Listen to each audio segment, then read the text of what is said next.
που μου δώσατε. Σας γνωρίζω λίγες μέρες εγώ σε σχέση με τους υπόλοιπους τις τελευταίες 10 μέρες, αλλά νομίζω ότι μπορούμε να κάνουμε πολλά πράγματα μαζί στο μέλλον και να σας μάθω και ακόμα περισσότερο. Έχει γεννηθεί λοιπόν στην Αθήνα.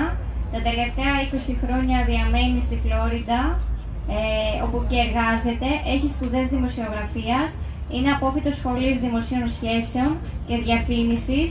Είναι πτυχιούχος εργαστηρίων Ευρωπαϊκής Ιστορίας και Τέχνης.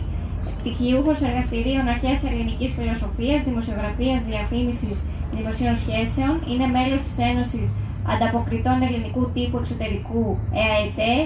Μέλος της Ένωσης Ευρωπαίων Δημοσιογράφων για την Ανεξαρτησία και Διαφάνεια των ΜΜΕ. Μέλος της United Press Association Inc. Πρόεδρος και ιδρύτρια του Ομίλου Προβολής, Μάρκετινγκ, Διαφήμισης και Δημοσίων Σχέσεων Business Rise Inc. από το 2006. Εκδότης της έντυπης και διαδικτυακής εφημερίδας Greek News and Radio στη Φλόριντα. Αρθογράφος στην ψηφιακή πολιτιστική και ειδησιογραφική εφημερίδα Greek News and Radio της Φλόριντας, την ηχό της Φλόρινας και σε πολλές ακόμα διαδικτυακές εφημερίδες και έντυπα.